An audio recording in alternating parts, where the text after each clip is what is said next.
be ready. 5 seconds. Start.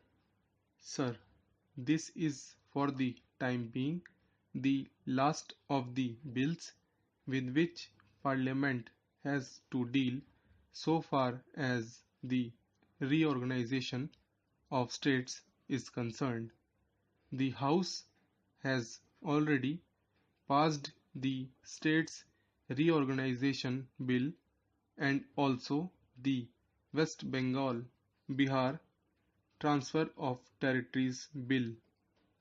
Certain amendments were made and certain provisions were included in these two bills in so far as they bore on Article 3 and 4 of the Constitution. As the House is aware, those provisions which are consequential or incidental could be included in these two acts, but there were some provisions which had to be provided for in the Constitution itself. Such provisions have been included in this Constitution 7th Amendment Bill. Now, advantage is also taken to incorporate certain other changes or amendments in the Constitution because it was considered that they too would have a very great bearing on the administration not only in the reconstituted states but in other states as well. And therefore, we are now dealing with the Constitution 7th Amendment Bill as it has been passed by the Lok Sabha. Certain changes were effected therein after this matter had been considered by the Joint Select Committee, and now I shall very briefly point out to this House the broad features of the bill as it has emerged from the Lok Sabha. So far as the reputation in the House of the People, in the Council of States, or in the Rajya Sabha, and also in the state assemblies is concerned, due provision has been made. So far as the Rajya Sabha is concerned, the figure was fixed at 220 as will be found from the bill. So far as the Lok Sabha is concerned, therein we have got direct representation under adult franchise and 500 have been fixed as the maximum number so far as representation from all these states are concerned.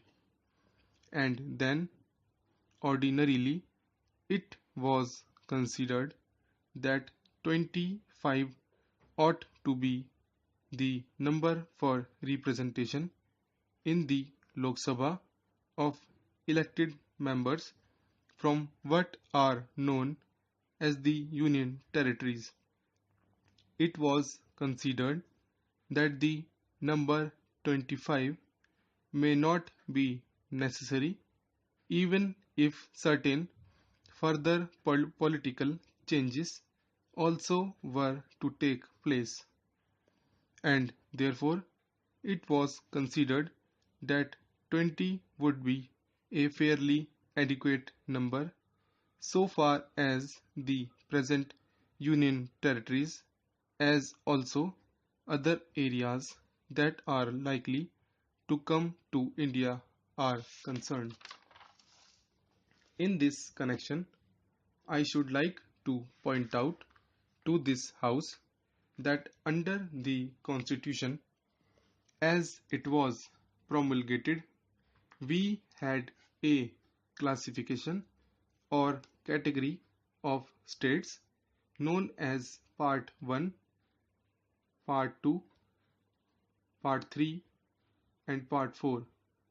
Also, so far as the Andaman and Nicobar Islands were concerned, and naturally, on account of this particular gradation, the rights as also the functions of the various states and the legislatures therein have differed to a considerable extent. Now, it was considered that the time has come when this classification ought to disappear. In 1947-48, as the House is aware, we had the integration of states, and all these states, either singly or in groups, were brought under the category of Part B states.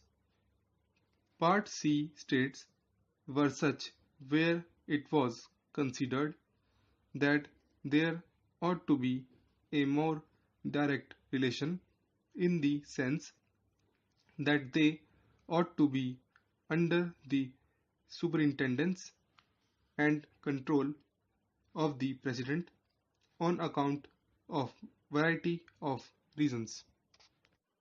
The case of Andaman and Nicobar Islands was one by itself.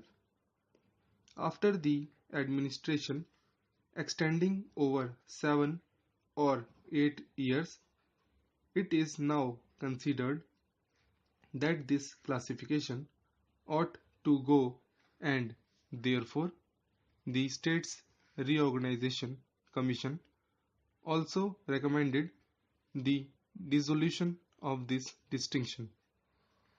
Therefore, from now onwards, we shall have states of one category, and there would be 14 states.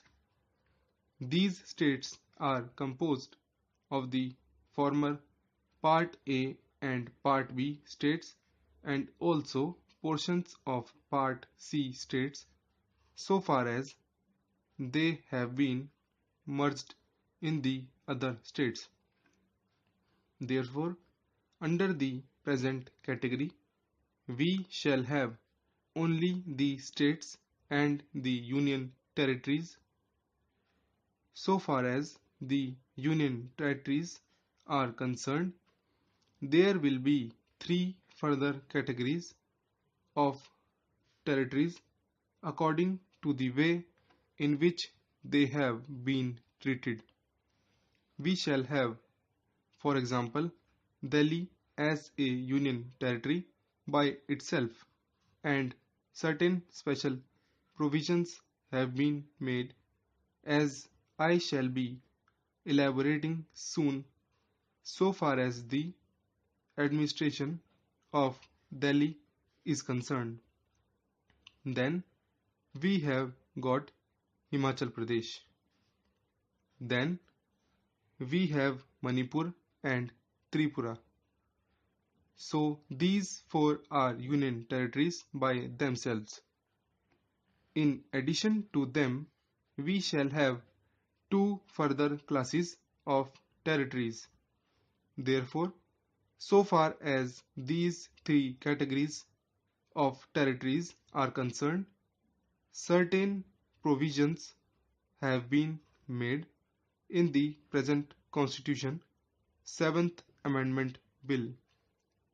But I would like to point out to this House that some further legislation in this respect will have to be brought before the House, because it is necessary that A lasting arrangement will have to be made in the near future so far as these two categories of states are concerned.